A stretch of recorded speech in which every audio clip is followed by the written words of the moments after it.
If you want, there's a lot of room over here. Way out to the left.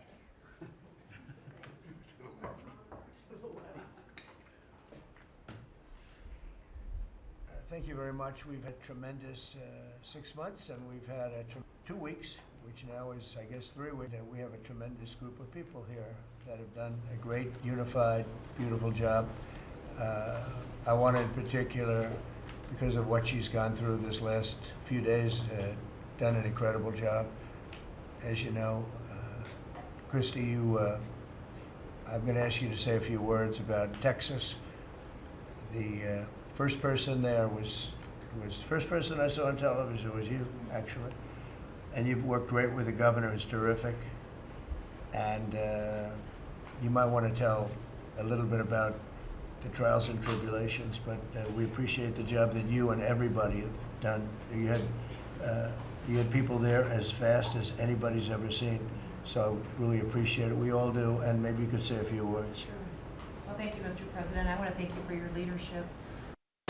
Texas is strong, and the people of Texas are incredibly strong. They've gone through something that is absolutely horrific, and it is heartbreaking to watch these families suffer the way that they are. As soon as this flash flooding event happened, you know, the governor has activated his emergency responders. Nim Kidd is his emergency management director, who is incredible, and has immediately worked with the local first responders to get help to individuals and get them evacuated, put requests into me. We deployed, sir, right away, as you know, because you and I were talking a lot during this time, the Coast Guard. We also had some assets out of Customs and Border Protection. Our BORTAC teams went in and helped with rescues and clearing debris so that we could get roads open and people get the help that they need. I think when I got there the most, sir, that day, as soon as I arrived on site, was getting a briefing from all the emergency responders, was just how unified they were in focusing on the fact that we're there to save lives.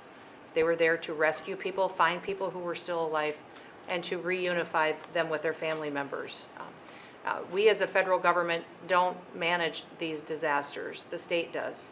We come in and support them, and that's exactly what we did here in this situation. FEMA went to an enhanced level immediately, but as soon as you signed the major disaster declaration, we were able to get them resources and dollars right away, just like you envisioned, through state block grants to help them with cleanup. And we're still there in presence, and FEMA's been deployed, and we're cutting through the paperwork of the old FEMA, streamlining it much like your vision of how FEMA should operate, and it's been a much better response to help these families get through this terrible situation. We still are looking for people.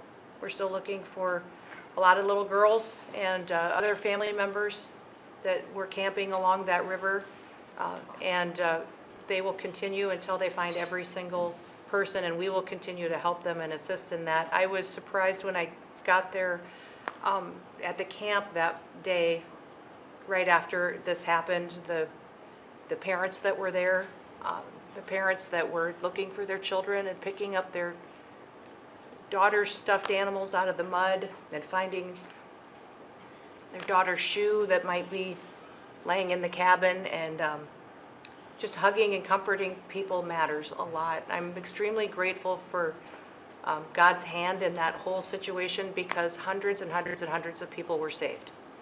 And this is a time for all of us in this country to remember that we were created to serve each other. God created us to take care of each other. And that when we do that, we are happier, we are more fulfilled, and we can walk alongside people on their worst day and help them get through it and come out the other side, knowing that we can continue to live a life that God has purposed for us. So they're grateful for you. Several times the day after the flooding, you and Melania were on the phone with me, and I want to thank you for that. That meant the world. I was able to tell many of those folks that I had been visiting with you, and that you had said, whatever they need, Christy, let's deploy it and get it down there and be helpful. And on Sunday, when the families were waiting at a church to identify their children's bodies, Franklin Graham and I called in, and and prayed with the families and read some scripture with them, and he was incredible in making himself available to that as well. But we'll be back down there in a couple of days and continue to do all we can. But this is an unprecedented event. It really is. There's been tragedies like this around the country, but everyone is unique in different situations. And the response the federal government had supporting the state through this, I'm proud of the people that stepped up and immediately came. The Coast Guard, when they came in, they had a difficult time even getting the aircraft in and landed. They had to try several times in the weather to get it in and deploy. And I think we've heard about, our one Coast Guard member that was responsible for saving over 165 people, but that entire crew did incredible work. And all the first responders there did incredible work. And I know people are getting tired now, but they're getting reinforcements and volunteers are showing up. And I just want to commend the governor and his team for being the leaders. And they're so thankful that you're letting them make the decisions and manage the response like it should be. And then us supporting them with the resources of the federal government. We've already deployed dollars to the state, much like the block grants that you've talked about. Right. So they're grateful for that, sir. There's never been a wave like this outside of the breaking of a dam. Because this was almost a wave that ended up being 30 feet high, more actually. Now with a dam you can understand it, but this approached almost with that speed. When you see a dam break, it's not a pretty sight. It wipes out everything, and this is the kind of thing that built up so fast. And it's happened 2 or 3 times before over the years, but not to this extent. But tell them when you met, picking up the daughter's clothing. And I had walked through the cabin where all the little girls died, and I had kind of fallen apart in there, but I walked out of the cabin, and a gentleman was standing there, and he said, that man over there needs a hug. And so I walked over to him, and I hugged him, and I said, do you work here? And he said, no, my little girl was in that cabin. And he said, and I just found her best friend about an hour and a half ago. She had passed away. And he just fell apart. And so then we just hugged and talked for probably an hour about that. But then there was the grandpa was there looking for his granddaughter as well. There was a dad there of one of the counselors. The counselor was alive, but she was dealing with the fact that she had hung on to some of these girls and was trying to keep them out of the floodwaters, and had gotten hit by something and had lost 2 of the girls and wasn't able to hang on to them, and was going to live the rest of her life thinking about that moment when she wasn't able to hang on to these girls. But these parents were picking up their kids' belongings out of the mud and throughout the camp and putting them in bags. And then one of the dads said, I knew 50 of these girls here. So I knew that was her dress and my daughter's friend's dress. So he was picking it up and putting it in a bag to return to her parents. And so it was and then the director was there comforting everybody who had lost his father the night before too. And he was still there trying to facilitate all of these parents grieving their children and find them. So the strength of people is incredible. One of the things that I asked there today, that day, was that they all have escorts or counselors when parents come in. So from that point, that when they came into the camp, that they have somebody with them when they're going and looking for their children's belongings or looking for their children. And so very emotional, but also just so tragic.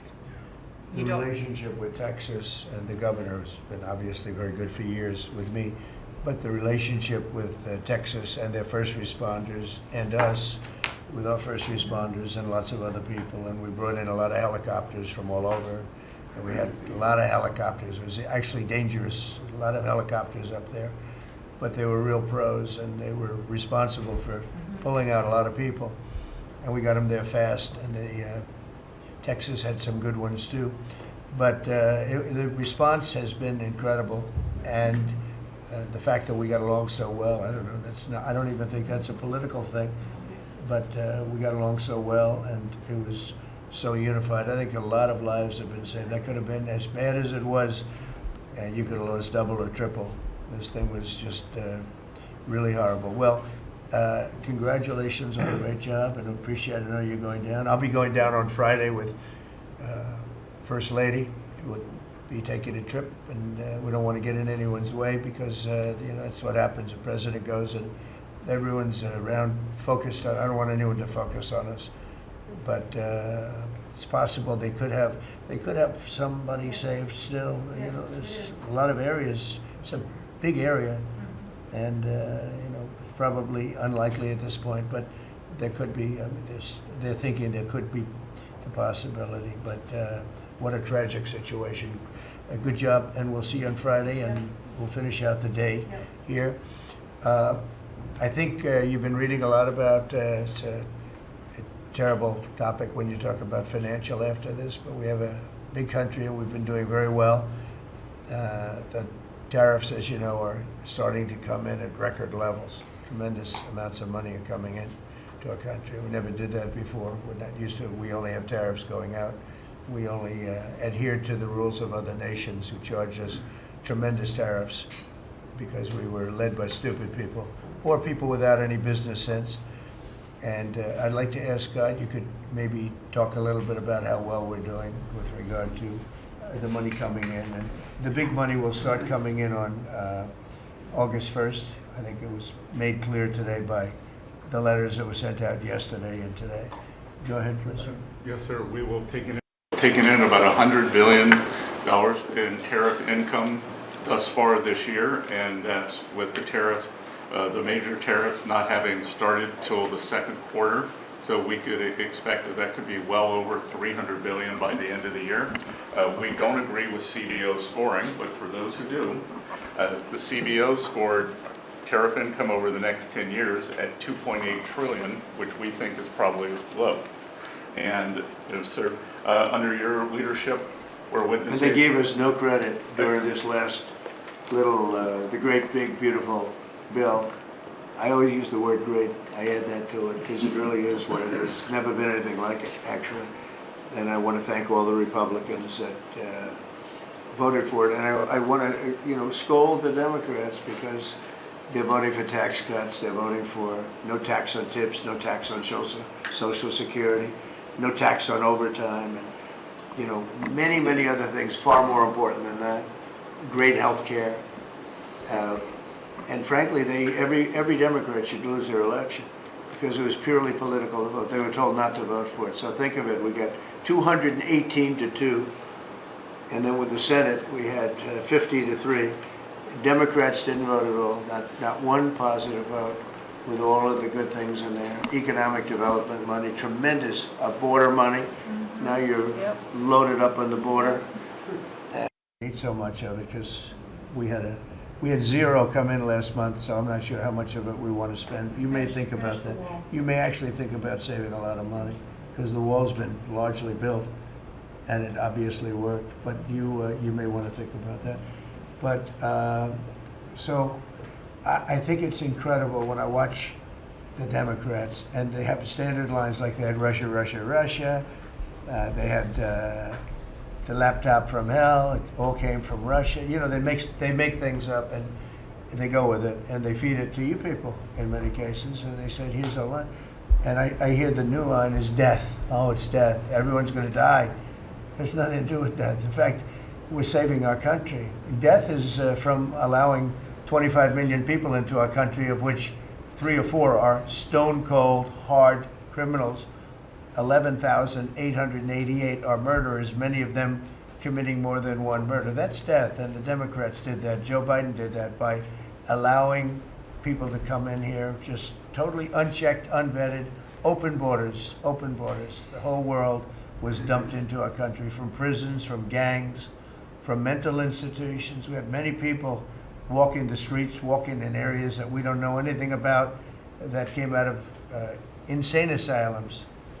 They released their the insane asylum population into our country, and it's amazing the job that you and Tom Homan are doing, by the way, on that. But we have to get them out, and we have no choice. We have to get them out, and we are getting them out. And so, Pete, do you want to tell them about our great military and how well we did with respect to the bombers and the B-2? We had the pilots here 2 days ago, and they were incredible people. Go ahead. Yes, sir. Truly a historic mission. It demonstrated the skill and courage of the United States military. From those B-2 pilots and families that we had a chance to meet, sir, to the fighter pilots, to the refuelers, to the maintainers, to the air defenders who defended the base.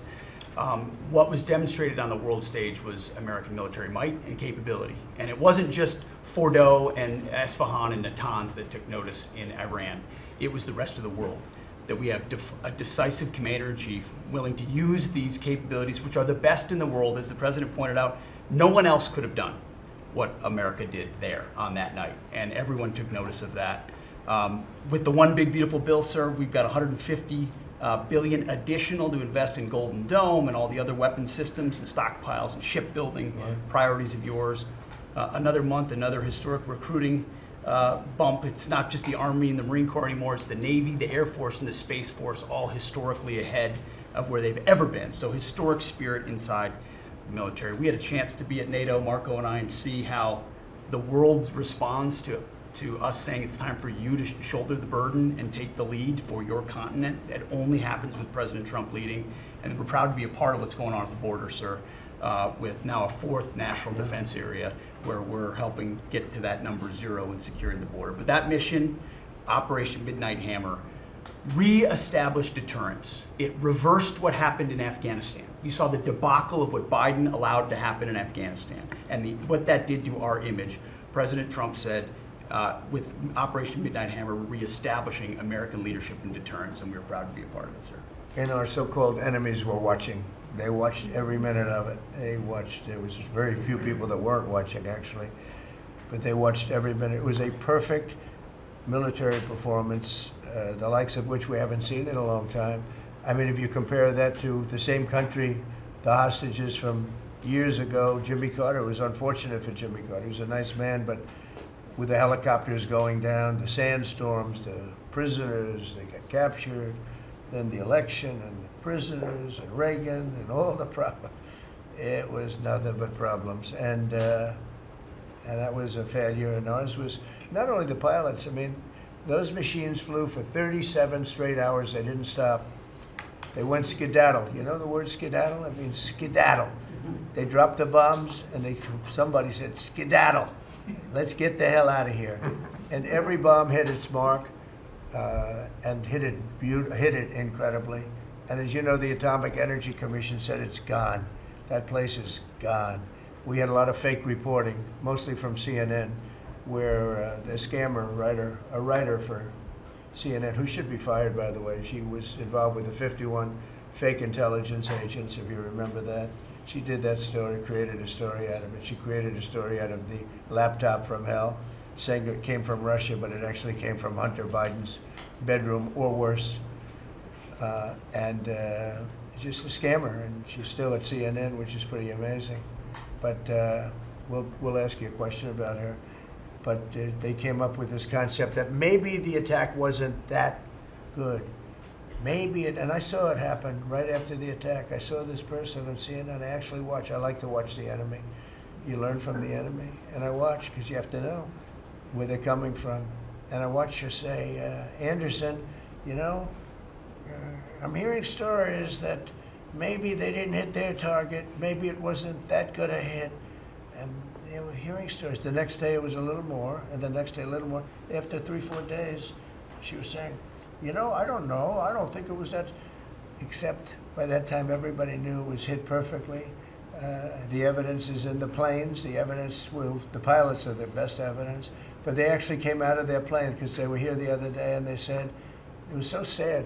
We did such a good job. We flew into very dangerous airspace. I'll never forget, we were in the Situation Room, and they said they have entered Iranian airspace, and everyone took a deep breath, because they had more missiles pointed at them, but the equipment is so good, it's stealth, way up in the air, and it was stealth, and they went right through that, and they sort of, by the time they found out they were there, they were already gone. That was the word skedaddle, get the hell out of here. But they were right in the most dangerous airspace in the world, and they took those big, beautiful, very fast, they're unbelievable planes. I mean, they become really beautiful works of art. You know, I always thought they sort of were cool, but now they look better than just cool, don't they, huh? but they dropped the loads, and literally they would hit, if you look at this table, from here to there, they had a half a refrigerator door is the way to best explain it. Take a refrigerator door, average size, cut it in half. That was their target.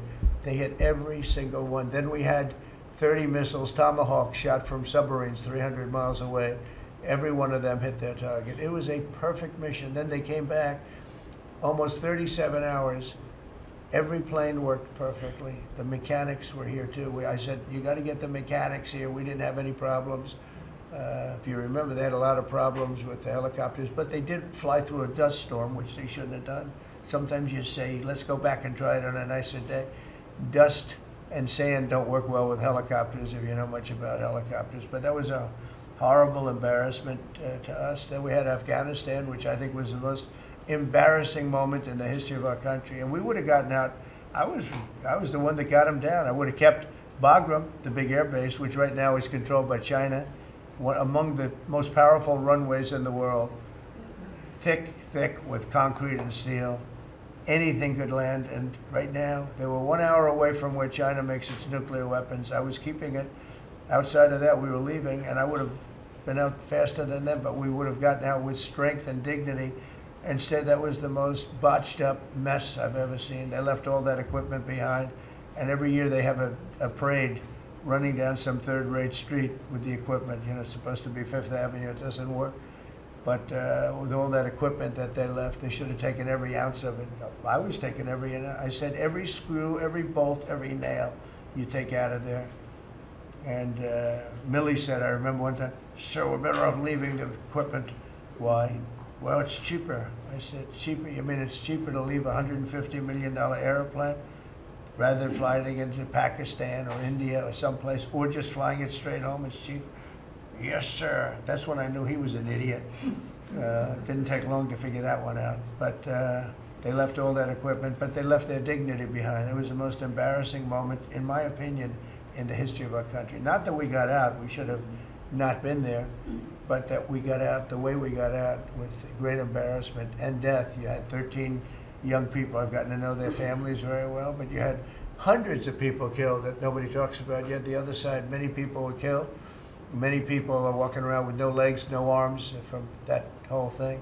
They left from the wrong airport. They should have left from Bagram, because Bagram was a big base with hundreds of miles of fencing and territory around it. Nobody would be able to get near it, and they left. So we've done a great job, and I think people are really starting to see it. They're starting to appreciate it. Pete's done fantastically. That mission was a work of art.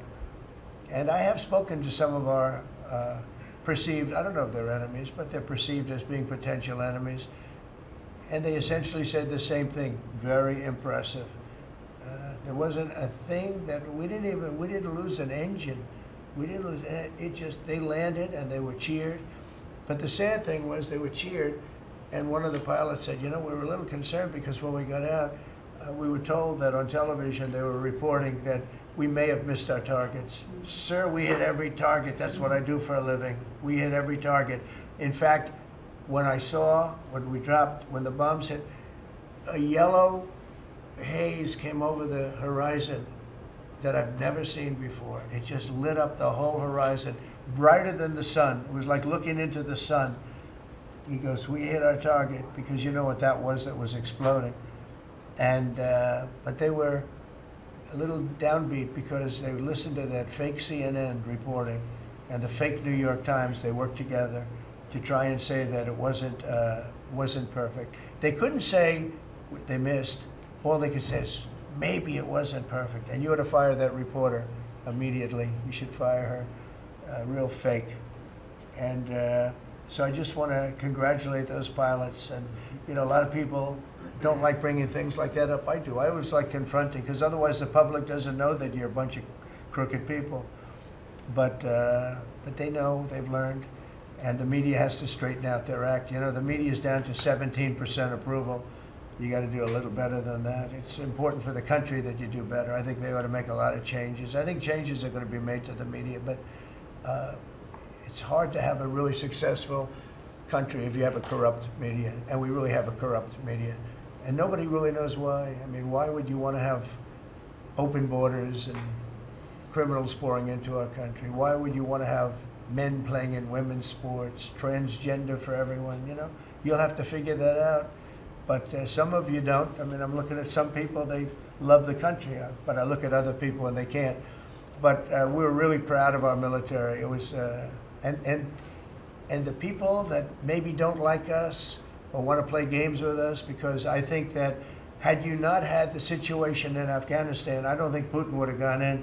I think when Putin looked at how stupid and incompetent that operation was, he said, wow, this might be a chance. And we're dealing with him now too. We're not happy with Putin. I'm not happy with Putin. I can tell you that much right now, because he's killing a lot of people. And a lot of them are his soldiers and their soldiers, mostly. And it's now up to 7,000 a week. And I'm not happy with Putin. Okay, any questions? Yes. Yes, sir. You just said you're not happy with Vladimir Putin. Is there anything that you plan to do to act on that feeling of unhappiness? Well, I wouldn't be telling you. Don't we want to have a little surprise? You know, one of the things we did with the attack is that, and you asked that question, I didn't mean to be rude, but I'm in a rude because I'm looking at some of these crooked people up here, so I'm rude, but your question was asked very nicely. But one of the things we did is we went over every fact. We wanted to get every fact straight. We wanted to have the distance straight, the number of pilots straight. Everything had to be correct, because we want to be, this was a very important mission. If we failed on this mission, it was beyond the war that, you know, obviously we had with Iran and Israel, and a lot of hatred, a lot of years and years of hatred, centuries of hatred. People have never seen anything like it. So we wanted to be correct with all our facts. So, you know, what I was doing is just asking, it would be great if the media would be correct with their facts. That's all we ask for. So, go ahead. So finish it up. Oh, yes. Just returning back to Russia, if there's anything that you would signal about your displeasure with them. Well, look, I'm very unhappy with them. There's no reason for this. It's turned out to be tougher, but it's only tougher.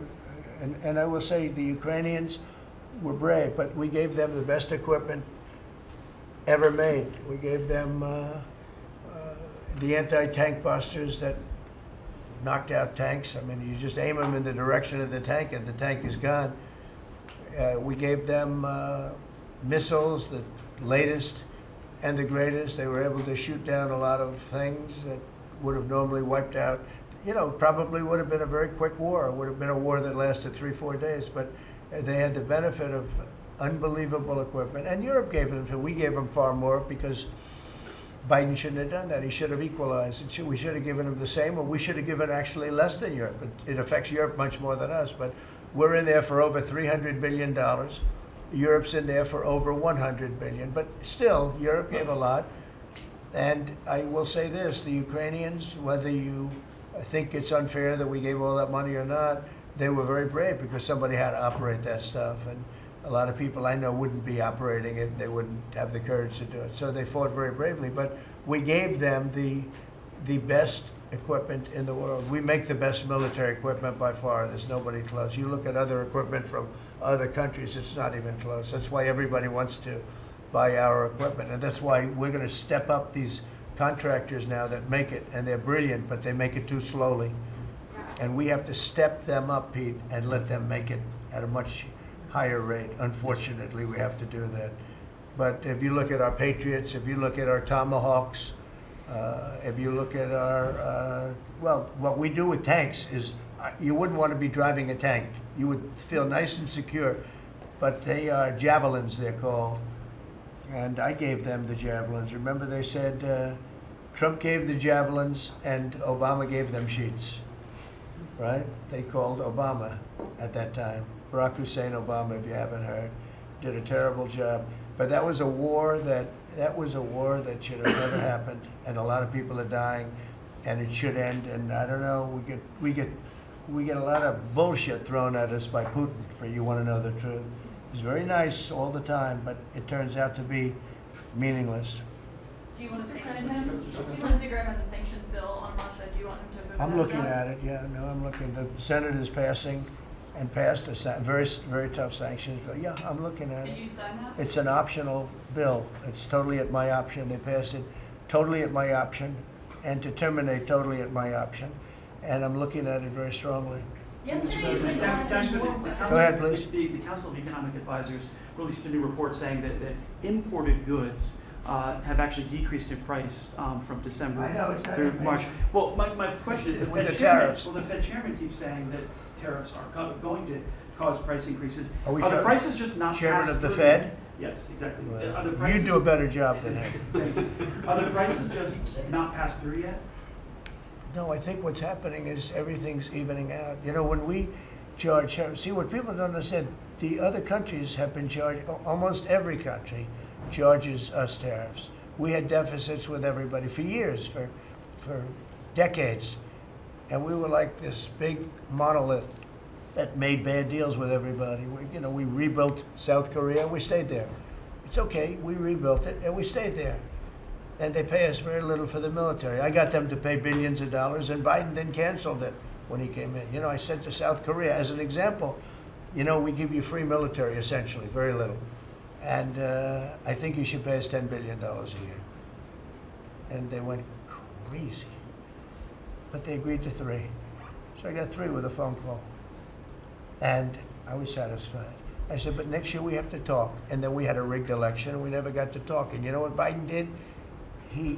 They probably went to him and they said, listen, Trump treated us terribly and we shouldn't be paying anything, and he cut it down to nothing. So that's what happens. It's ridiculous. That's the other thing. We're talking to countries about contributing to the military, not only just paying more in NATO, but contributing. We have 45,000 soldiers in South Korea. We have 45,000 soldiers in Germany, 52,000 actually. And that's a huge economic development for them. That's tremendous amount. That's like having a city. It's tremendous money for them, and it's a tremendous loss for us. So we're talking, in a very nice way, we're talking to them about it. It's very unfair. We supply the militaries to many very successful countries. I mean, South Korea is making a lot of money, and they're very good. They're very good, but, they should be paying for their own military. President Trump, I'll ask you a question about Jerome Powell as well, and then a question to the Attorney General. Jerome Powell, and then I have a question for the Attorney General. Jerome Powell, who you've been pressuring to lower interest rates, he's facing accusations of lying to Congress, which is a potential crime about the opulent. Well, then he should resign immediately. We should get somebody in there that's going to lower interest rates. Do you want congressional Republicans? Why don't you call for his resignation? Do you want congressional Republicans to investigate and pursue Okay and with punish? me. I think he's terrible. I think, look, we're paying, I call him too late. T-O-O, too late, like Too Tall Jones for the Dallas Cowboys, right? Too late. He's always late. But he wasn't late with Biden before the election. He was cutting him like crazy. It didn't help too much, did it? But he was cutting him like crazy before the election with Kamala and Biden. He was trying to get them in, I guess. I don't know. He was recommended by somebody that worked for me. I like you better. If I could ask the Attorney General a question too, President. Sure. Your memo and release yesterday on Jeffrey Epstein, it left some lingering mysteries. One of the biggest ones is whether he ever worked for an American or foreign intelligence agency. The former Labor Secretary, who was Miami U.S. Attorney Alex Acosta, he allegedly said that he did work for an intelligence agency. So could you resolve whether or not he did? And also, could you say why there was a minute missing from the jailhouse tape on the night of the staff? Yeah, sure. If Hey, I Pam, could, could I just interrupt for Sure. 1 second? Are you still talking about Jeffrey Epstein? This guy's been talked about for years. You're asking, we have Texas, we have this, we have all of the things. And are people still talking about this guy, this creep? That is unbelievable. Do you want to waste the time, and do you feel like answering? I don't mind answering. I mean, I can't believe you're asking a question on Epstein at a time like this, where we're having some of the greatest success and also tragedy with what happened in Texas. It just seems like a desecration, but you go ahead. Sure. First, to back up on that, in February, I did an interview on Fox, and it's been getting a lot of attention because I said I was asked a question about the client list, and my response was, it's sitting on my desk to be reviewed, meaning the file along with the JFK, MLK files as well. That's what I meant by that. Also, to the tens of thousands of video, they turned out to be child porn downloaded by that disgusting Jeffrey Epstein. Child porn is what they were. Never going to be released, never going to see the light of day. To him being an agent, I have no knowledge about that. We can get back to you on that. And the minute missing from the video, we released the video showing definitively the video was not conclusive, but the evidence prior to it was showing he committed suicide. And what was on that, there was a minute that was off the counter. And what we learned from Bureau of Prisons was every night, they redo that video. It's old, from like 1999. So every night the video is reset, and every night should have the same minute missing. So we're looking for that video to release that as well, showing that a minute is missing every night. And that's it on Epstein. Mr. President, on the tariffs again, on August 1st, you've said is the deadline. What incentives do countries have to negotiate? It seems that deadline keeps moving. It was April 2nd, now it's... We didn't move, no. It's always been August 1st, that's when we're paying. And a statement was put out today, and I put it out just to make it clear. It wasn't a change, it was August 1st. We don't change very much. You know, every time we put out a statement, they say he made a change. I didn't make a change. A clarification, maybe. No, August 1st they pay. And everybody pays, everybody has to pay, and the incentive is that they have the right to deal in the United States. If they don't want to, they don't have to pay, and they don't have to deal here. But if they want to buy and make a lot of money and sell in the United States, they have to do that. You know, if you go back and look at some of the good presidents, our country was the wealthiest, proportionately the wealthiest, from 1870 to 1913. It was an all-tariff country. We didn't have income tax. That came in in 1913. We had tariffs. And we had so much money we didn't know what to do with it. We had, we had a couple of presidents that were very, very strong. McKinley, I guess, more than anybody, but he was the tariff king, but he was very, very strong. And it's sort of sad. He made a fortune for this country, became very rich, and then Teddy Roosevelt went out and vice president, and he spent the money. And they said Roosevelt was a great president. And let's say he was a great president, but the money was paid by McKinley with tariffs. Tariffs are charged by other countries at levels that are ridiculous. And you know, I call those other countries, and every one of them is willing to give us everything now, by the way, just so you know. Sir, we'll charge you no tariffs, nothing. We'll give you everything. We'll give you access to our markets. We'll give you everything. Is that a correct statement, Scott? Yes, sir. Howard, would you say that's a correct statement? Exactly correct. It's like they just don't, because they're very spoiled, because for years they ripped us off and we didn't have a president that understood it, or Secretary of Treasury or Secretary of a lot of different secretaries are involved, but certainly Commerce Secretary was, you know, not doing their job. I don't know about Kelly, she's small business. We'll keep it that way, okay? Her small business is bigger than almost all big businesses when you add it all up. But no, they are very respectful of our country. But the incentive is that they have the right to do business with us. Without that, they don't have the right to do business. And that would be okay, too. Will there be a flurry of deals? Will we hear in the next 24 hours, will we hear a flurry of deals? Yeah, we have a lot of them going out. But the deals are mostly my deal to them. We're picking a number that's low. We don't want to hurt them, and fair. We're picking a number that's lower than, in most cases, lower than what they charged us. But it's amazing when you've paid all this money for years and they get one president that's a little bit different and a little tougher on this subject, and they're willing to drop everything they've been charging us for years and years. I mean, we have countries going, we will have you don't have to pay any tariff to come in and do business. They're giving us total access to their countries. They gave us no access to the country.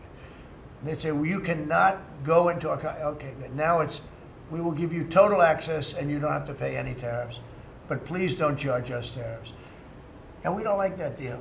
So the letters I send out are, we have made some deals. We can make a lot more deals.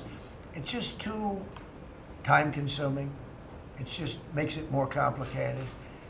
And we can do things over the years too. You know, we're not hard line, but it's about time the United States of America started collecting money from countries that were ripping us off and laughing behind our back at how stupid we were. Okay? Thank you. Mr. President, on the tariff issue, so you've talked about India coming, but then a couple days ago you issued a new tariff threat to members of the BRICS countries for if they aligned with anti-American policies. 10% charge. That would be India, Brazil, That's Russia, right, they have South to pay Africa. 10% if they're in BRICS. Because Right. BRICS was set up to hurt us. BRICS was set up to degenerate our dollar and take our dollar as the standard, take it off as the standard. And that's okay if they want to play that game, but I can play that game too. So anybody that's in BRICS is getting a 10% charge. Is that immediate, sir, or is Yeah, that pretty soon. if they engage in some behavior?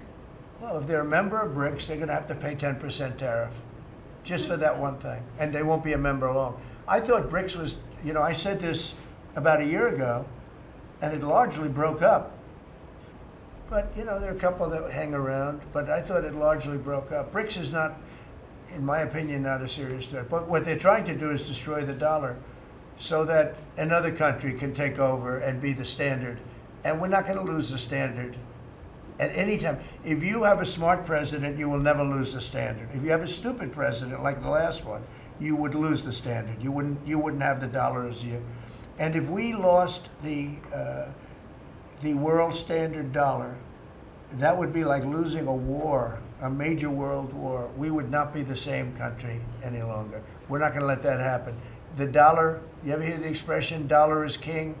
The dollar is king. We're going to keep it that way, okay? And I'm just saying, if people want to challenge it, they can, but they're going to have to pay a big price. And I don't think any of them are willing to pay that price. Does that jeopardize? Thank you, Mr. President. Are you optimistic about reaching a tariff deal with the European Union soon?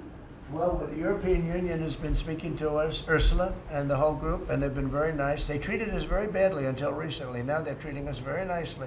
It's like a different world, actually. They've treated us very badly. They were among the toughest to deal with. Actually, in many respects, they were much worse than China. Look at what they do to our companies. They sue Apple, they sue Google. 17 billion they got from Apple on a lawsuit that they didn't have a case. They have, you know, judges that are European Union judges, and they ruled. They take so much money away from our country in terms of that, in terms of other things that they do. They're very tough, but now they're being very nice to us, and we'll see what happens. We're probably 2 days off from sending them a letter. We are talking to them. I just want you to know, a letter means a deal. You know, a lot of people said, we got 200 countries. We can't meet with 200 countries. We have a few trusted people that know what they're doing, that are doing a good job, but you can't do it. You have to do it in a more general way, but it's a very good way. It's a better way. It's a more powerful way.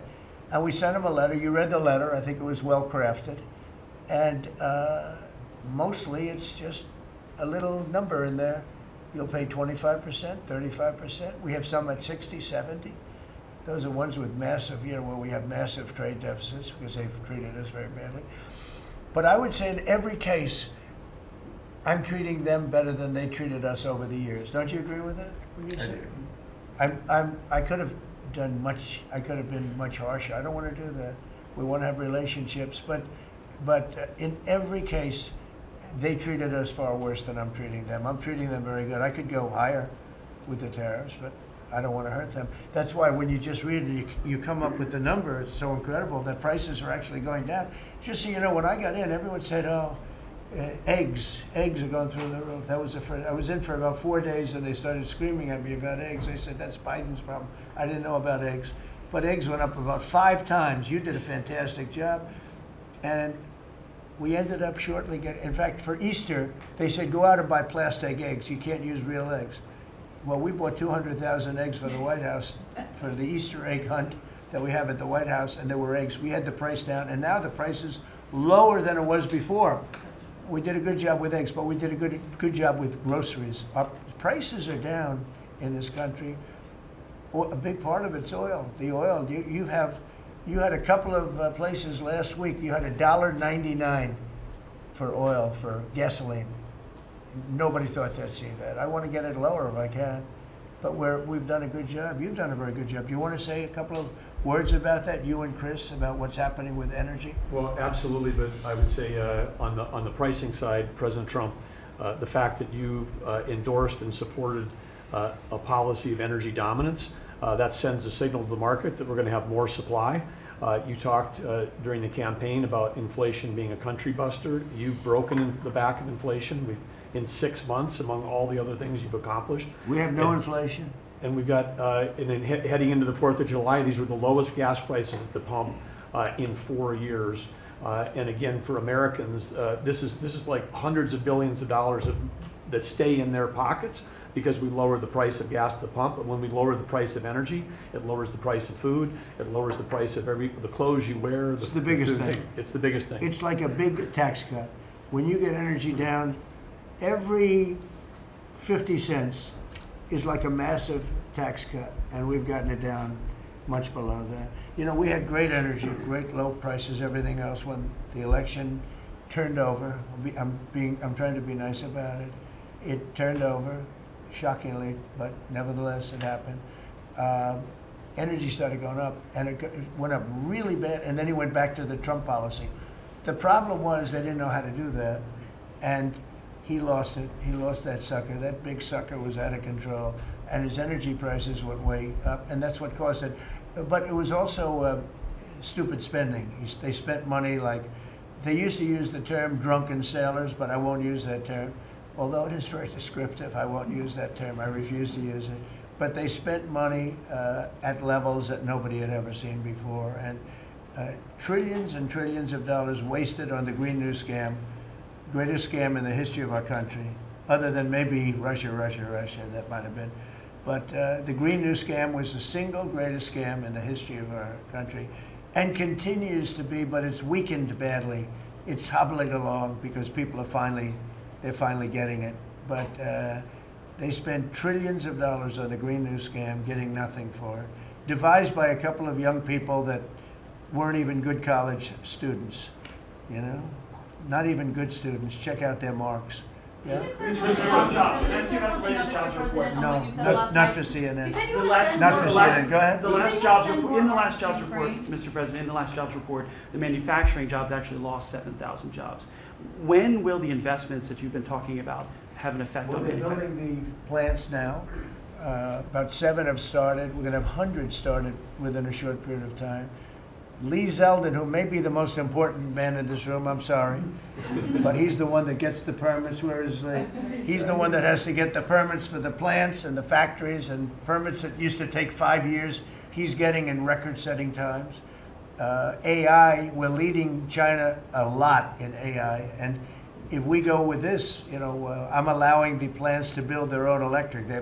I'm allowing them to become an electric utility, so they can produce their own electricity, because we need double to be successful with AI, which is the biggest thing now.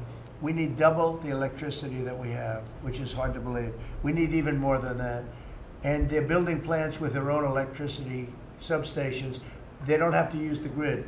And anything they build extra, they're putting into the grid. So we're supplying the grid with brand new electric sources. And you know, it's funny, when they came to see me, they never even asked for that. I told them about it. The reason they didn't, they thought that was an impossibility. You're not allowed to build your own electric. These are massive investments that are being made in building electricity for their plants. And they're going to have, I think, Doug, a lot of electricity left over. And that electricity is going to be passed into the grid and give us no more, you know, like you look at California. They have blackouts and brownouts every week. They're totally out of control. They have a really incompetent governor. Where's Chris? Is he here? Do you want to speak to the subject? Yeah, I think a huge thing in the One Big Beautiful Bill, Mr. President, because of your leadership, is the ending of these subsidies, as you call them, the Green New Scam. That saves our country $500 billion over the next 10 years. But American taxpayers were paying twice. They were paying that money, $500 billion in the subsidies, and they were paying more expensive electricity price. If you subsidize something, you should at least lower the cost of it. But in this case, we were subsidizing something and paying more for it. So the one big beautiful bill had two huge things: ending wasteful spending. Wind, solar, and batteries combined are 3% of U.S. total primary energy. 3% for $1 trillion, another $500 billion coming. That's just not a good investment, hurting our businesses, hurting our consumers. And the one big beautiful bill also unshackled oil, gas, and coal development in the United States, onshore and offshore. Secretary Burgum has been working tirelessly on how, by getting the government out of the way, private businesses will develop more resources in the United States, lowering costs for American consumers and making much better leverage for the United States to help our allies abroad and reduce the power of our adversaries abroad. So just a huge win on the energy front all around, and I thank you for your leadership. We're setting records now on energy, and there'll be nothing compared to what they'll be in about a year from now, but we're setting records. And wind is a very expensive form of energy. It's very bad for your beautiful surroundings, the plains and the valleys, and the birds are dying all over the place. You know, the whole thing is a disaster. They're almost exclusively made in China. Not that I have anything against China, because I don't have a great relationship with President Xi, but I asked him, how many wind farms do you have?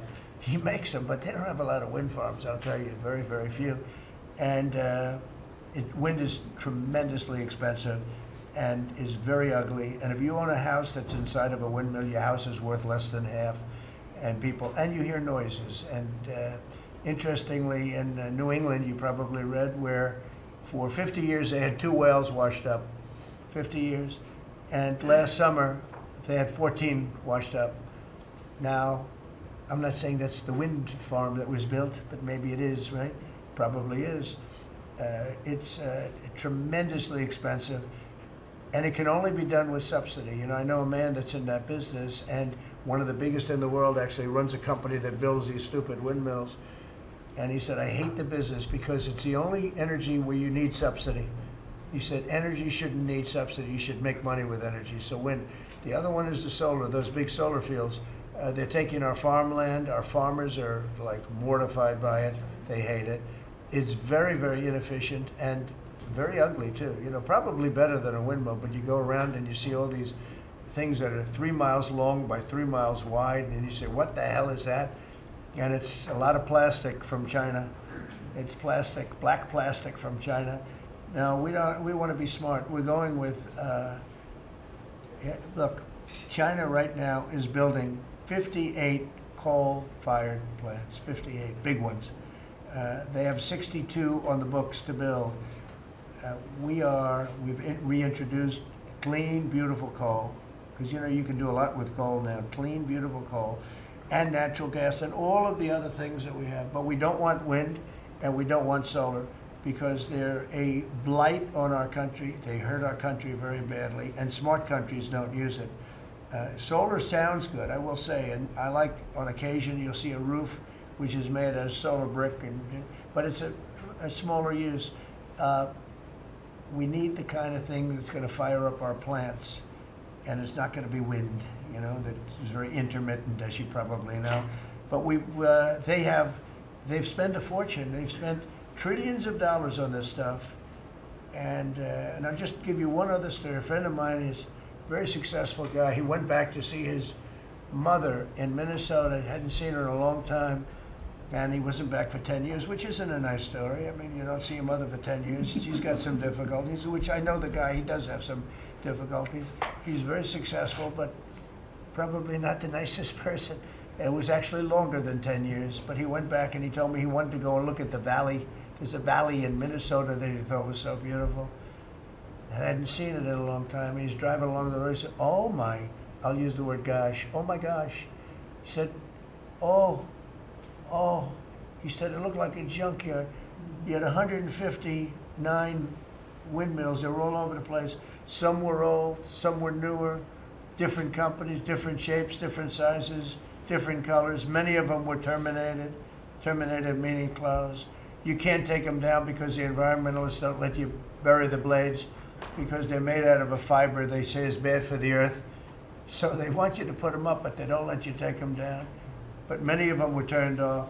He said it looked like a junkyard. Go to Palm Springs, California, and take a look at that pile of junk. And you go into a wealthy neighborhood. Before you get there, you have to ride through hundreds of windmills that are, most of them are turned off. They're rotting, they're rusting, they're 30 years old, 20 years old. And they have a very short life. You know, those windmills have a very short life, especially the ones that are in the nice salty Atlantic Ocean and Pacific Ocean, where the salt just gets under that steel and decimates it. No, it's a horrible, horrible thing for our country. And I speak out. It would be nice to say wind, because it sounds so good, doesn't it, Doug? Wind, wind. But it's not. It's these ugly machines, and they're all made, you gotta see, some are a little taller, a little shorter. They're made by different companies. They have different stocks. They have different blades. They have different everything.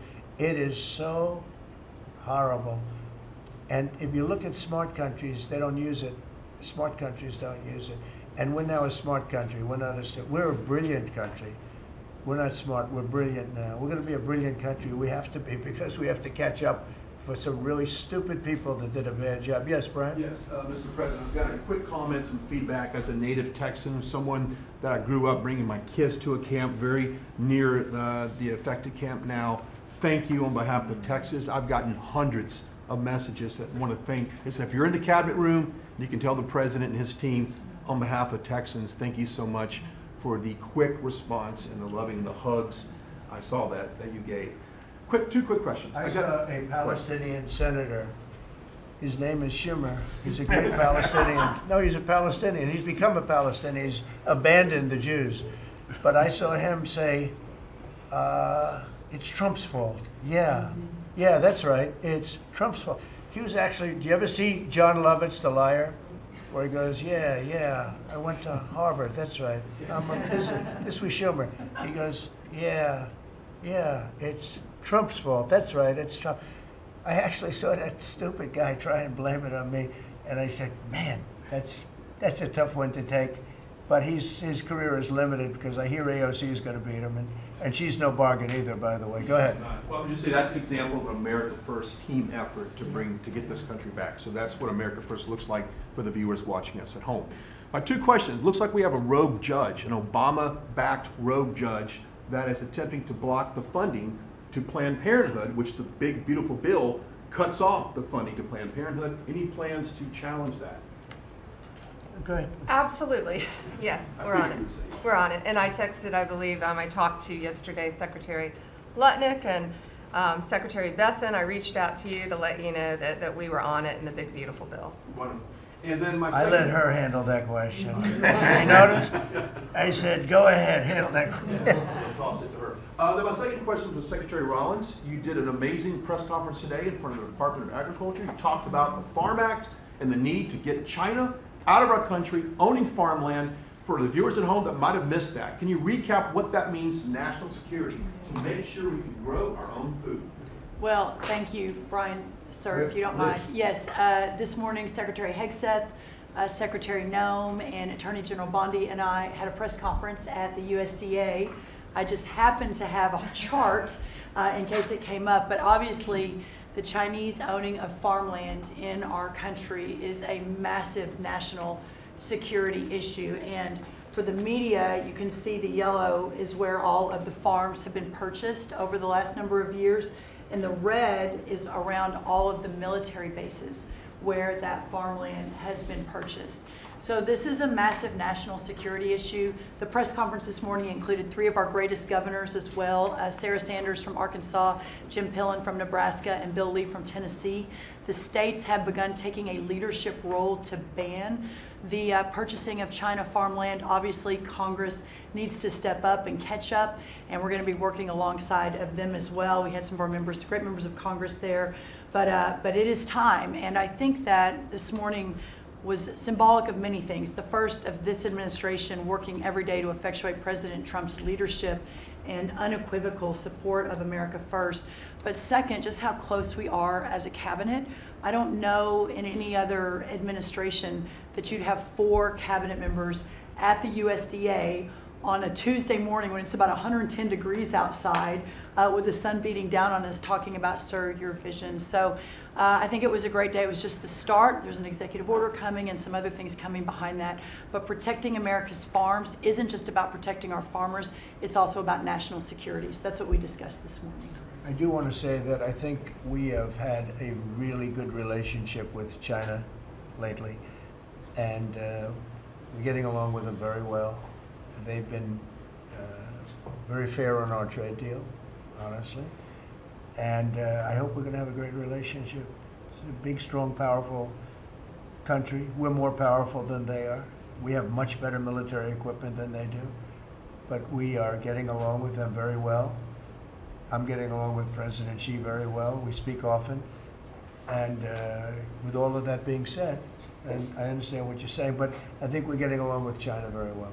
Mr. President, you have sent more weapons to Ukraine, as you said last night. Last week, the Pentagon paused some shipments of weapons to Ukraine. Did you approve of that pause? We wanted to put defensive weapons because Putin is not, he's not treating human beings right. He's killing too many people. So we're sending some defensive weapons to Ukraine, and I've approved that. So who ordered the pause last week? I don't know. Why don't you tell me? I think that's a question for the Go ahead. Mr. Yeah. President, on immigration, the Secretary, the Agriculture Secretary, did say this morning that undocumented workers would not be covered by any amnesty of who are working on farms. You had said maybe that the ISA folks won't go after those folks on farms.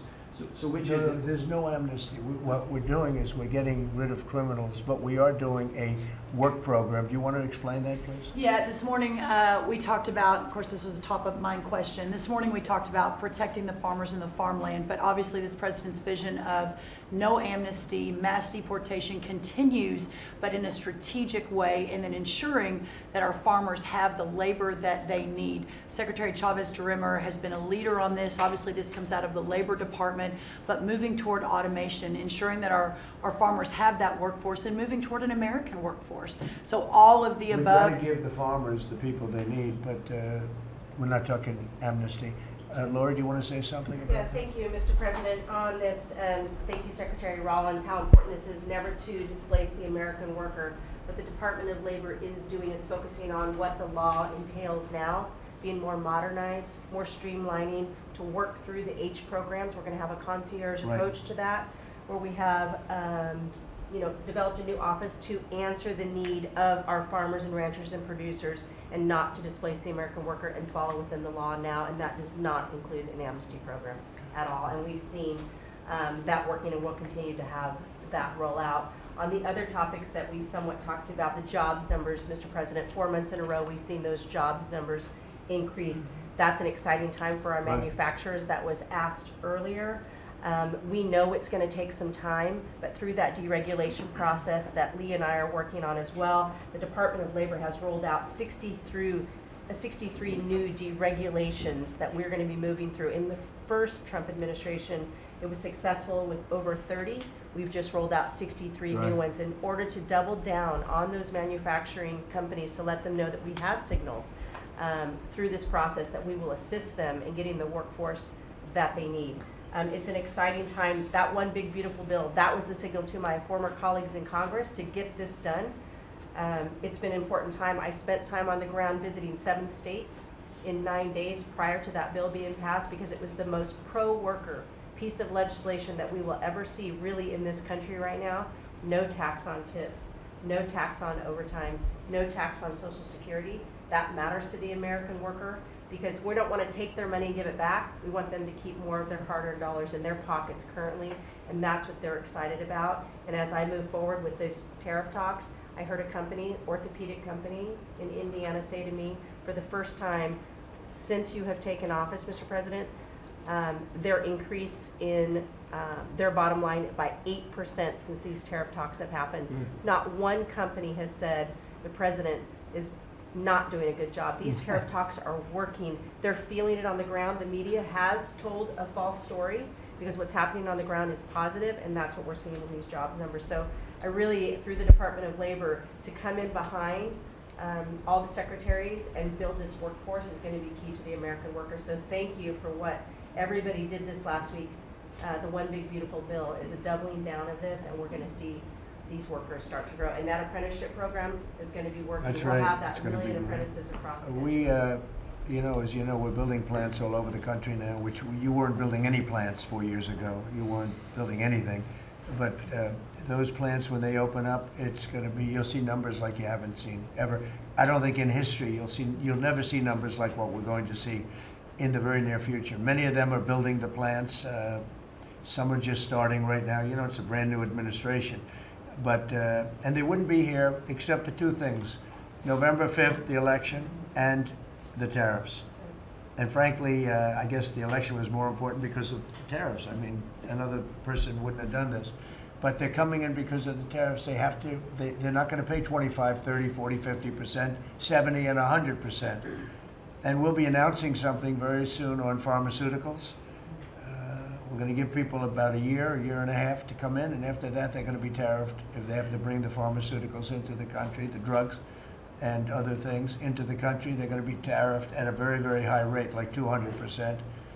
We'll give them a certain period of time to get their act together. But they were all here, now they all left. They went to other places because we allowed, people that sat in this room allowed it to happen.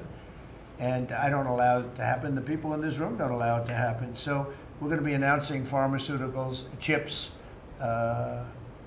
and various couple of other things, you know, big ones. We did steel, as you know, they're 50%. We did aluminum, 50%. Lumber just came out. Why don't you announce copper? And we did cars.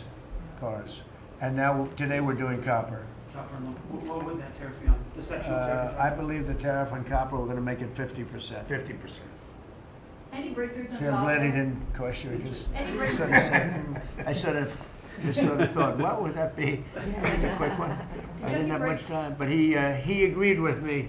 That's why he's ours. Any breakthroughs on Gaza with the Prime Minister, and there's reports that you're meeting with Netanyahu again tonight. Is that Yeah, accurate? I am. He's going to come over again tonight. We're talking about Gaza, mostly Gaza right now. It's he's been very unfairly treated. I think what they've done to him in Israel is very unfair, having to do with this trial. I think, you know, he's a wartime prime minister, had an unbelievable outcome, and I think he's been treated very unfairly. But he's coming over later. We're going to be talking about, I would say, almost exclusively Gaza. We got to get that solved. Gaza is a it's a tragedy. It's a tragedy. And he wants to get it solved, and I want to get it solved, and I think the other side wants to get it solved. Steve, could you talk on that, please? We're in proximity talks now, and we had 4 issues, and now we're down to 1 after 2 days of proximity talks. So we are hopeful that by the end of this week, we will have an agreement that will bring us into a 60-day ceasefire. 10 live hostages will be released. 9 deceased will be released. We're meeting at the President's direction with all the hostage families to let them know. And we think that this will lead to a lasting peace in Gaza. And you're doing a good job. It's a tough one. It's a tough one. A lot of hate, you know. It's called long-term hate. But we think we're going to have it solved pretty soon, hopefully with a real solution, a solution that's going to be holding up.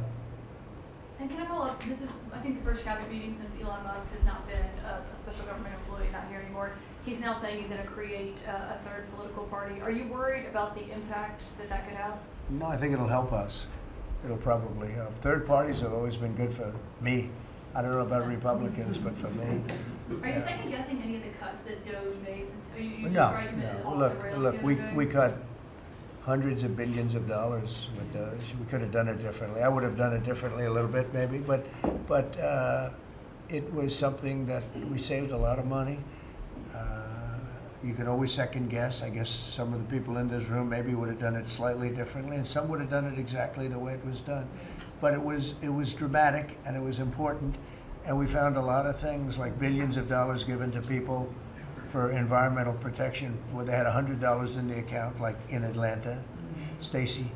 And then you had another one with 20 billion here, and 20 billion here, and 2 billion here, and 15 billion.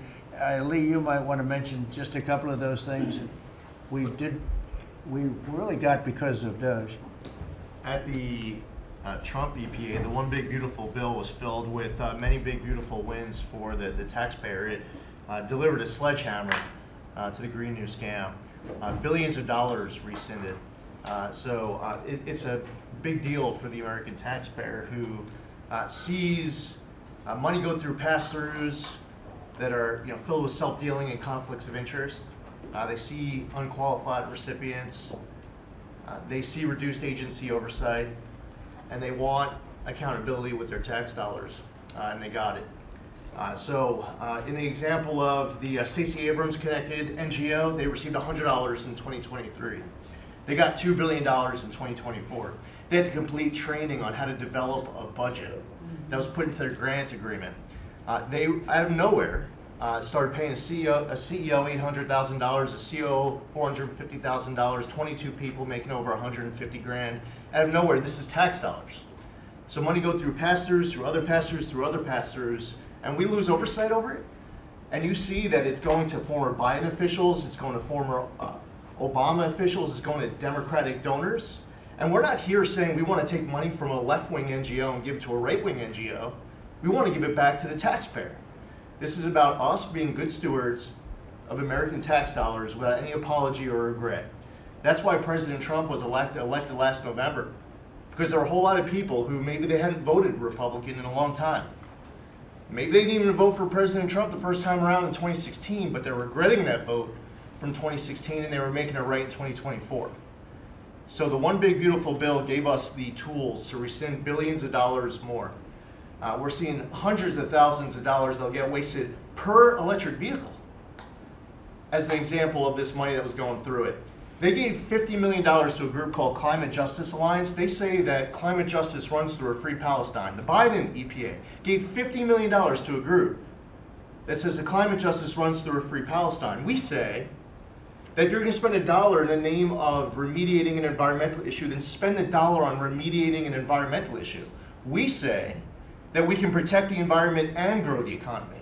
We want to help grow more baseload power in this country. So why is it that it took this long for this team to get assembled, to be able to fix the mess that we inherited? But gosh, we love showing up at our jobs every single day, first thing in the morning, because all day long we get things done for the American taxpayer.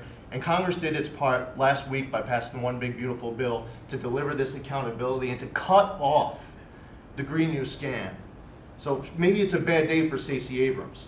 Maybe it's a bad day for all those well-connected Democrats getting paid off. But you know what? God bless America. Because at the end of the day, President Trump is here, J.D. Vance is here, and the greatest cabinet ever assembled to deliver that much-needed and highly demanded accountability. That was a very good answer.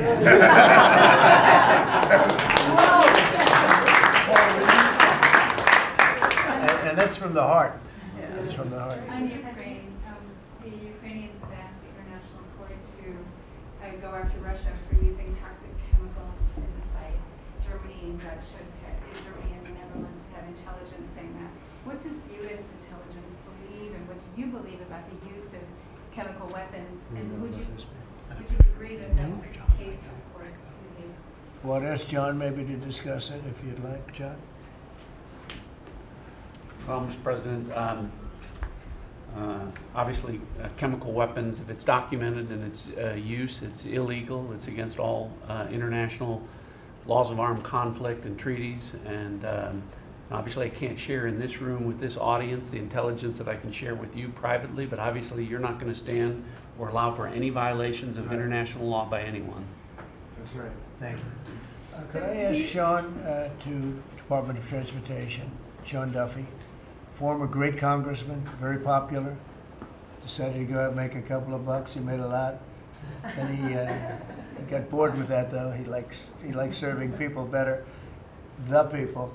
And could I ask you to just discuss a very important subject to me, and that's the modernization of our equipment at airports so that planes aren't crashing into each other and bad things don't happen. It should have been done many years ago. We were going to do it, and then the election precluded that, unfortunately. But we're doing it now. Could you tell them where we are? Yeah, if I can start with Newark. You guys all covered what happened in Newark. We had outages for a couple of 30-second outages a couple months ago. We have, in 2 months, Mr. President, it's historic speed, laid new fiber lines for communication. and tested those in the next month. So those new lines for the Philly Tracon that controls the Newark airspace, they're up and running, lightning fast speed. June was the most on-time June ever in the history of Newark for air travel. So that's going incredibly well. By the way, we shouldn't have dealt with this because Joe Biden and Pete Buttigieg had moved the center from New York to Philadelphia. They didn't test the lines. They didn't do the work, which is what brought us all these problems. But in the big beautiful bill, we got $12.5 billion. This is a historic investment in air traffic control. And so what the money is going to allow us to do is move from copper to fiber all over the country. So new copper lines. We think we can do that in a year and a half to 2 years. We have radar that dates back to the 1950s, some of it from the 60s and 70s. We get brand new radar across the country as well. We have some infrastructure money to build TRACONs and centers, the en route centers that control the traffic across the country. So this is a massive new start to rebuild air traffic control. And again, this is dilapidated. Americans think that their government takes care of them and makes the investments that are necessary to make the country work.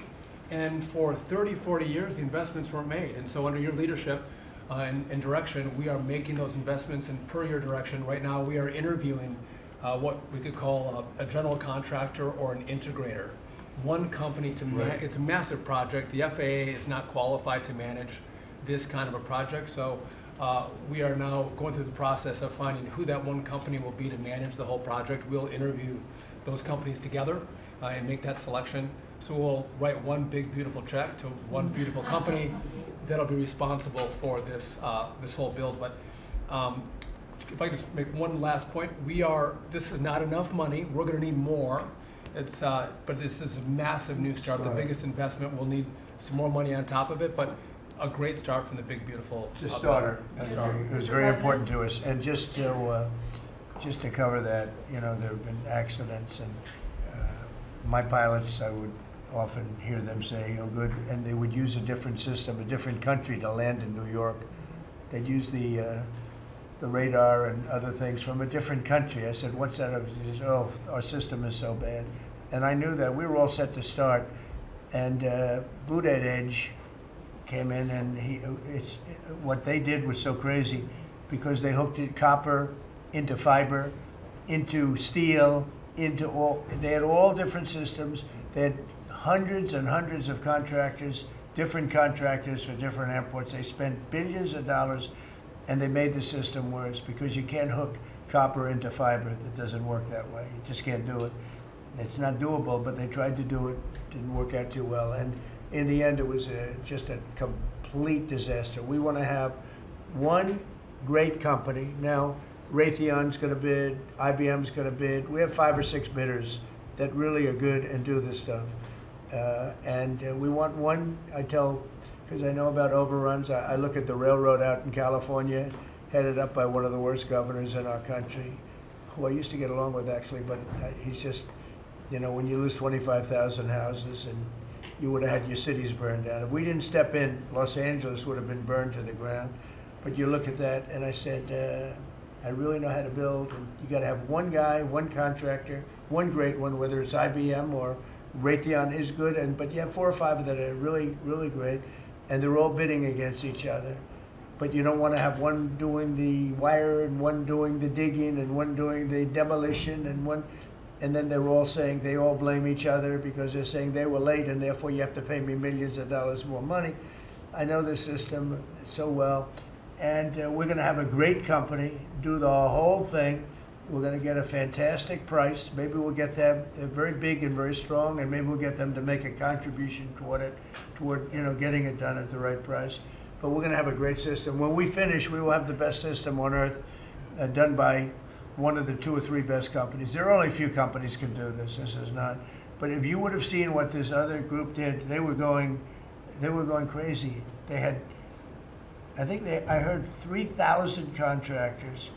And then when it all came together, guess what? It didn't work. It's a disaster. So we're going to have in a pretty short period of time, it'll take us about 2 years to build it, and we'll have a contract given out probably over the next couple of months. We have some great bidders, some great companies that want to do the job. You're going to have great air traffic control. Yes, can I just make one last point on this? So the last administration signed a contract with an American company to fix the copper to fiber, and that contract was a 15-year contract. The system is failing today, but that's how idiotic and incompetent the last administration was. And under your leadership, we're saying, listen, we don't have time. We don't have 15 years. We don't have 5 years. We have to do it right now. And so the president always talks about on time and on budget. We have embraced that. We are going to be on time and on budget. And by the way, you mentioned a train out in California. Stay tuned for, probably give us 5 days and you'll have an answer on what's going to happen with the $4 billion that we potentially have invested on a train that's going to go nowhere. It's going to be $120 billion that'll never connect San Francisco to LA. Again, the last administration wasted so much money on projects that never work. If you're going to have high-speed rail, you're going to invest billions, we should actually have high-speed rail in America, not boondoggles that fund political friends and allies and family They have members. from San Francisco, inside of San Francisco to inside of Los Angeles. Should have never been built because airplanes do it better. And you could drive it. You could drive it. No problem with driving it. The roads aren't even crowded. So they were going to do this. Somebody's idea. Somebody got paid off a lot of money and they started it. It was going to cost a very small amount of money. And it ended up costing literally hundreds of times what the original. And now what they did is they said, well, going into the city is too big a deal. So we'll leave it 25 miles short of the city. So now they're leaving it. They're not going to finish it, really. It's not the same project. So now they're leaving it outside of San Francisco and outside, short of each. They just want to get it done, and it's, I've never seen cost overruns. You know, if you have a cost overrun of 10%, you should be ashamed of yourself. 20%, you should not do any more jobs. This is a cost overrun of 2,000%, something like that. It's unlimited, and it's not finished. And maybe it will never get finished. And I told Sean to look at it from every standard, but we don't want to, you know, we have federal money going into that, and it's like throwing it out the window. So whatever you can do to stop it. $15 billion and not one track has been laid. $15 billion and we're 16 years into the project, not one track. Mr. President, on New York, you're the most prominent Republican in the country from the city. What do you want to... Anywhere else? Well, I don't want to be a wise guy. Perhaps I can. Maybe Marco. But how do you want Republican voters in the city to vote in the upcoming mayoral election? Should they vote for Eric Adams? Should they vote for Sliwa? Should they pick someone else? Look, number one, you have a communist running, and you shouldn't vote for him. He's a disaster. He's leading. He's got the Democrat nomination because that shows you where the Democrats have gone. He actually wants to take over the grocery stores of John Catsimatidis, who's a great guy, a rich guy, grocer, does a good job, wants to take over. He actually called me the other day. He's concerned his stores are going to be taken from him, and they won't be run like John runs them. Believe me, he runs a good operation. But he actually said he wants to run his own grocery stores. No, this is a man who's not very capable, in my opinion, other than he's got a good line of bullshit, and he's convinced them to go with him. Now, as you know, Cuomo, who does have capability, is running, but he got knocked out, and now they're running as, you have Eric Adams, the current mayor, you have Cuomo, and you have Curtis Sliwa. And Curtis runs every 4 years. He seems to be a fixture on the running scale. But you know, it's I'm not getting involved. But I can tell you this: I used to say we will not ever be a socialist country, right? Well, I'll say it again: we're not going to have. If a communist gets elected to run New York, it can never be the same. But we have tremendous power at the White House to run places when we have to. We could run D.C. I mean, we're looking at D.C. We don't want crime in D.C. We want the city to run well. Susie Wiles is working very closely with the mayor, and they're doing all right. I mean, in the sense that we would run it so good, it would be run so proper, we'd get the best person to run it. The crime would be down to a minimal, would be much less. And, you know, we're thinking about doing it, to be honest with you. We want a capital that's run flawlessly, and it wouldn't be hard for us to do it. And we've had a good relationship with the mayor, and we're testing it to see if it works. But New York City will run properly. We're going to bring New York back. I love New York. You know, I loved New York for a long time. Then we had a bunch of crooked people in there. You have an attorney general who's a total stone cold crook. New York State, Letitia James, a total crook. All they do is want to go after political opponents. They do what's ever expeditious for them. She's the one that took out Cuomo because she wanted to run for governor, and then she ended up getting 1% of the vote. She polled at 1%. She dropped out, went back to attorney general. You have a lot of crooked things going on in New York. We're going to straighten out New York. Maybe we're going to have to straighten it out from Washington. But when I see a communist who has actually gotten a Democrat, pretty much gotten the Democrat nomination, they also went to that new form of voting, which is a beauty. You go in there in third place, you come out in first. That's that form of voting that they have gone to. You know what I'm talking about. It's not too good. We're going to do something for New York. I can't tell you what yet, but we're going to make New York great again also. We're going to make it great again with the country. What we've done in this country in the last 6 months, nobody has ever seen it. And I told the story, the King of Saudi Arabia, I was over there. They gave us $5.1 trillion between Saudi Arabia and UAE, Qatar. 3 stops, $5.1 trillion coming into our country as an investment, biggest investment ever made. And it's all going to good stuff. I mean, all real, big, good stuff. Energy projects, big, big things. But they all 3 told me essentially the same thing. We thought your country was dead, and now you've got the hottest country in the world. We're right now riding the hottest country. We all, and you can all be proud of it. We're in the hottest country. This is the hottest country in the world. There's nobody close. Made hotter by some great pilots and great machines that nobody else has. Those great, big, beautiful machines, they rode those machines right into the toughest territory, and nobody knew what the hell happened. And then they hit their targets perfectly, and it was complete and total obliteration. And that's why that war ended, Steve. They told me that's why the war ended. The war ended when they saw that, it was over. And we're very proud of it. But we have the hottest country in the world right now, from a country that was close to dead.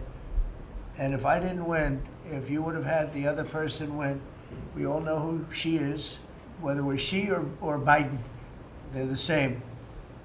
He may have been more competent than her, and that's hard to believe, right? But if you had that ideology in, I don't believe you would have had a country anymore. I think you would have had a country that was broken up. But we had a dead country. Now we have the hottest country in the world, and everybody knows it, and everybody said it. Mr. Vice President, do you have anything to say? Well, thank you, Mr. President. I just want to say that I'm very proud of the whole team. I think everybody has worked together. You see Pete and Marco and Steve working on some of the diplomacy, Christy and Pam working on the border. We just have a really, really solid team, and we've done a lot of good work. And in particular, I want to congratulate the White House staff led by the President on getting the One Big Beautiful Bill passed. I was personally skeptical, sir. I never told you this, but I was skeptical we'd be able to get that thing done by July 4th. We did it because we worked together and we worked very well. So it's an honor to be a part of it, but I'm really proud of you guys for doing a great job. The beautiful thing about it, it had something for everyone. That's right. Most people said it had to be broken into 7 bills. It's so big. The problem was that some of those 7 have nothing for anyone, but they had to be done for the country. You know, sometimes you have to do things for the country that aren't necessarily popular. We had a couple of them, and that wouldn't have worked. So the One Big Beautiful Bill, many people said it could never be approved. Too big, too everything. There's too much. But it had something very big and very important for everyone, and it's great for the country. And remember, the Democrats have come up with a false narrative, you know, just whatever. It's just a line that they send to everybody and that they print. I think in the case of this, it's death, death.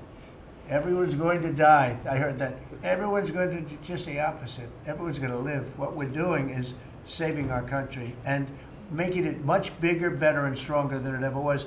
I'd like to ask, Marco's been doing such a great job. Do you have anything to say?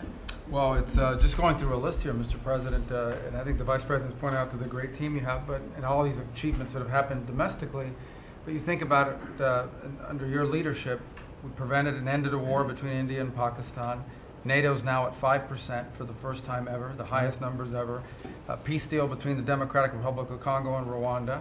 A 12-day war that ended with an American operation that we're the only country in the world that could have done. Hopefully, pretty soon, a peace deal between Azerbaijan and Armenia. The entire Middle East and the infrastructure of it has the potential now to change because of Syria and Lebanon, and it hasn't even been 6 months. True. It hasn't even been 6 months, so it's a a great lot. testament to your leadership in this. Well, thank you very much, and you've done a fantastic job. Could I just ask Linda, she's involved in so much, she's so talented and so good, and she's working on a couple of little things like Harvard, who was given $5.5 billion over a short period of time. We caught him on that one, it's crazy, but you're working on so much, you want to bring education back to the States. How are you doing? Well, absolutely, and thank you for the opportunity. I think on the big, beautiful bill, what we saw, was school choice, that's finally on a national basis at the state level, but there are opportunities now for scholarships, more and more of them for kids who are in failing schools. This is going to be a big turnaround. I think one of the biggest accomplishments we had over the past week was the University of Pennsylvania with the Title IX ruling that Leah Thomas was stripped of her title. Riley Gaines and Paula Scanlon and other women who have stood, so strong against men and women's sports. And when you put out the executive order, that just solidified it and gave them the opportunity. So those are a couple of really, really big wins, and thank you for that opportunity. And how are you doing with Columbia and Harvard? We're negotiating hard. I think we're getting close to having that happen. It's not wrapped up as fast as I wanted to, but we're getting there. Okay, good. And you've done a fantastic job. Thank you very much. It's been a good team. Yep. The team You have a great around team. this table, a lot of people have helped with that. That's right. Thank you very much. Maybe just in closing, we spent a lot of time, effort, very little money on this room. This is called the Cabinet Room. It's been here for a long time.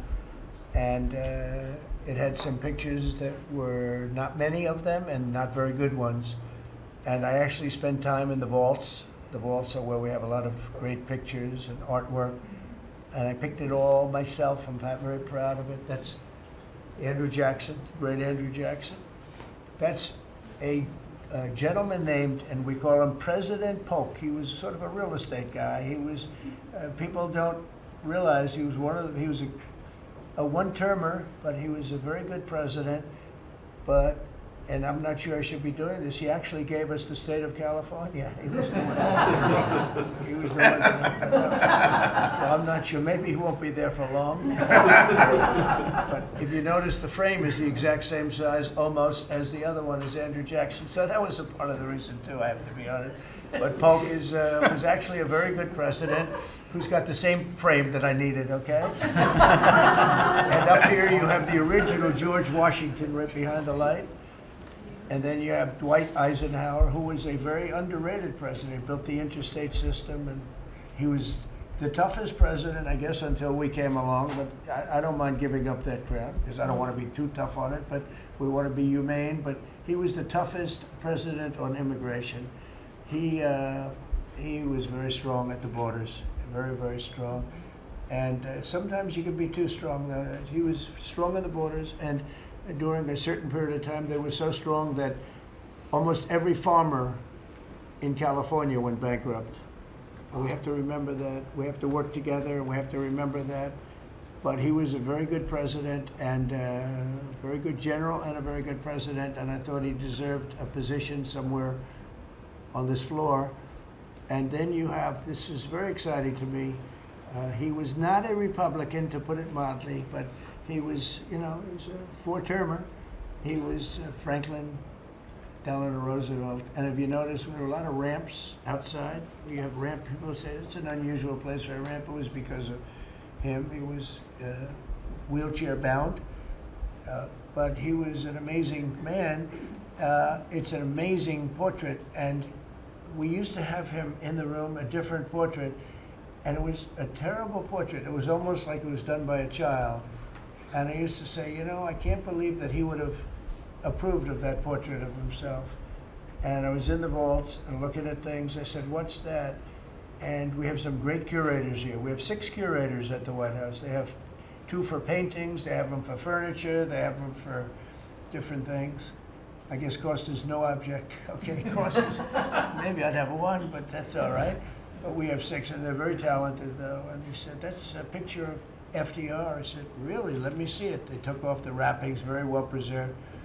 And I said, that's the picture they've been looking for years. That was the picture of Franklin Delano Roosevelt. And I said, oh, wow. And likewise, that fit, see frame-wise, it just doesn't work. It doesn't work if you have, I want to be nice, but it doesn't work if you have a big frame, a little frame, and you, but it's like perfection. I'm a perfectionist. The mirror was down in the vaults also. I said, where is this from? And it's a very old, very storied mirror, beautiful. We put that up. And then over there is Honest Abe Lincoln. And that picture was in his bedroom. And we thought that this would be a very important place because this is where wars are ended. I'm not going to say wars are declared. I'm going to say wars are ended, okay? We'll be positive. And that's the picture of Abe Lincoln from his bedroom, sat in the bedroom for many, many years. That was his favorite picture of himself. And the Lincoln bedroom's very famous. You remember when Bill Clinton had it and he rented it out to people, okay? We don't do that. But it's an incredible room. And we took that picture from his bedroom. That's Abe Lincoln. And then over here you have John Adams, and it's, they were the first occupants of the White House, 1800. And John Quincy Adams, Mrs. Adams, they were the first occupants. So we have them looking at each other, and in between their stare is Abraham Lincoln trying to make peace.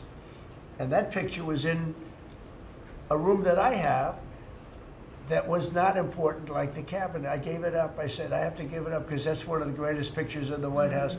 The White House is tremendous art. And the Oval Office, when we're there, we'll go over that. That's really been something. Then we got the drapes, so we got the whole thing. We got new drapes. We got new, wasn't a big expense, very, very small. And we took some of the chinaware and silverware and trophyware, they call it, from the vaults, and we had it cleaned up. Hadn't been shined up in 100 years. Some of this has sat in the vaults for over 100 years. Amazing. Over 100 years. Many of the pictures that were put up in the Oval Office as an example, those two as an example. So he was president. They moved in 1800, and he won the election, I believe, in November of 1800, John Quincy Adams. And we thought that would be, he was considered to be a good president, and he was the first occupant of the White House, so it sort of made sense. And I love the frame of those pictures. Look at those frames, you know? I'm a frame person. Sometimes I like frames more than I like the pictures. And we have the flags of the Marines, and Space Force now has its own flag. I'm very proud of Space Force, but the Army, Navy, Air Force, Marines, Space Force, the whole thing. And Coast Guard is right there. We never forget the Coast Guard. They do a great job. So we have the flags throughout the office. And it's really become quite a beautiful place. I don't want to tell this, Marco pointed it out. I was going to leave the clock. So as president, you have the power. If I go into the State Department or Department of Commerce or Treasury, if I see anything that I like, I'm allowed to take it. Do you believe this? So I'm in Marco's, I see this gorgeous clock, grandfather clock, and there it is. I said, Marco. He didn't know about it. I had to read him the rule and regulation. I said, Marco, I love this clock. Look at it. It's beautiful. He said, what clock? I said, the clock that's in the other room is incredible, and nobody gets to see it there. Marco, I tried to talk him into it first, and it sort of worked, and then I had to use a little more. I said, I'd love to take that clock out and put it in the cabinet room. He said, no, are you serious? I said, Marco, I have the right to do it, Marco.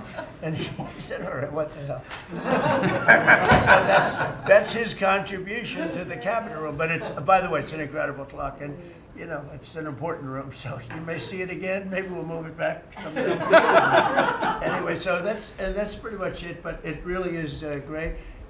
Here we put on, you know, these lamps have been very important, actually, whether people love them or not. But if you see pictures like Pearl Harbor and Tora Tora Tora, you see movies about the White House and where wars are being discussed.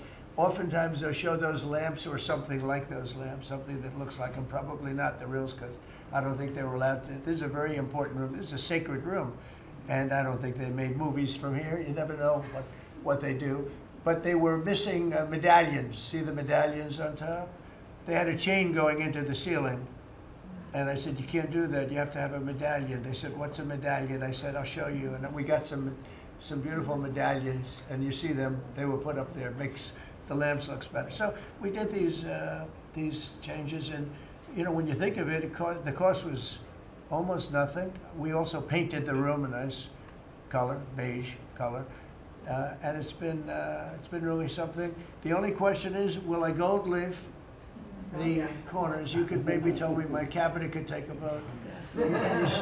You see the top line moldings, and the only question is, do you gold leaf it? Because you can't paint it. If you paint it, it won't look good, because they've never found a paint that looks like gold. You see that in the Oval Office. They've tried for years and years. Somebody could become very wealthy, but they've never found a paint that looks like gold. So painting it is easy, but it won't look right. And the question is whether or not we should gold leaf it. Linda, do you have an opinion? I gold leaf it. You like it the way? No, I gold leaf it. You'd gold leaf it? Yeah. Who would gold leaf it? Could I raise you? How about, would you gold leaf it? I was going to ask about McKinley, one of their favorite presidents. Well, McKinley was a great president who never got credit. In fact, they changed the name of Mount McKinley, and I changed it back, because he should have been, the people of Ohio he was the governor of Ohio. The people of Ohio were very happy when I did that, I heard. They were very insulted. They took the name of Mount McKinley off. That was done by Obama a little while ago, and I had to change it back. I changed it back. He actually was a great president. He was a president, he was the tariff, the most, I guess, since me. I think I'm going to outdo him, but he was a tariff president. He believed that other countries should pay for the privilege of coming into our country and taking our jobs and taking our treasure. That's the way he explained it. They took our jobs and they took our treasure, and for that they should pay. And he made them pay, and he built a tremendous fortune. In fact, in 1887, they had the Great Tariff Committee was set up in 1887 because our country had so much money, we didn't know what to do with it. And they set up a committee of, as they called them, elites, a term that we have to change, because I think a lot of the people that are elites aren't elite. I think the people that aren't elite are elite, so we're going to have to maybe switch that around somehow. But they had a committee that was set up to spend the money, because it was such a large amount of money at that time. It was nobody had seen anything like it. And it all came in from tariffs. And people didn't pay tax. There was no income tax system. I told you that came back in 1913. That came back and lived well for a while. And then you had the Great Depression. And then later they tried to bring back tariffs, but the whole thing was, this was after the Depression. That was one of the great misconceptions. Is people like to say, oh, but it was during the no. The country had a Great Depression, and then after the Depression, long after it started, they brought back tariffs to see if they could save it, but it took them really 25 years. When you say about 25 years to get out of the Great Depression, a lot of people don't understand that. But I thought it would be interesting for you to get a little view of this room. This is a very important room, very powerful room, great room. And we've done similar, but even beyond this, in the Oval Office. We brought back pictures of some of the great presidents. Many of them were in the vaults for over 100 years. Originals all, beautiful, beautiful things. And rather than sitting in a vault downstairs for 128 years, I thought we should display that. And we did that, I think, in a really good way. We've gotten very high marks. But it's interesting. People walk into that room and they look around the room. They don't even want to talk to me. They could look at it for hours. It's funny when people come into the Oval Office. It's such an incredible. It's a sacred place. When people come into the Oval from the biggest people in the world, presidents, prime ministers, kings, Queens, one case at least, Queens, and the biggest business people in the world, they walk into that office and they always say, there's no place like this in the whole world in terms of the power. I mean, it's beautiful and all, but there are other beautiful offices. You have businessmen that have offices that are, you know, full floors of office buildings, floor-to-ceiling glass, and they walk in there and they say, there's no place like this anywhere in the world. There's no place. And, you know, it's what it represents maybe more than the physicality of the room itself. So it's an honor to have you all, media. It's an honor to have you. I just want to say we have a fantastic cabinet. Every one of them is a star in my book. And if they're not, I'll let you know about it. I don't care. I'll throw them to the wolves. I'll throw them to the wolves in 2 seconds, because our country comes first, right? But I just want to thank you all for being here. It's been a lot of fun. Thank you very much, everybody. Thank you. Thank you, press, everybody. Thank you, press. Thank you, press. Thank you, press. Thank you, press. I'll tell you some other time. Thank you. Are you going to the Golden Cup? Yeah, I will. Are we talking about next week or in a year? Sunday. I'm going to go. You're going to bring the trophy? I'll be going to the game. Yeah. I'm going to deliver it. They have it in my office. Yes. You're right. You're giving it up?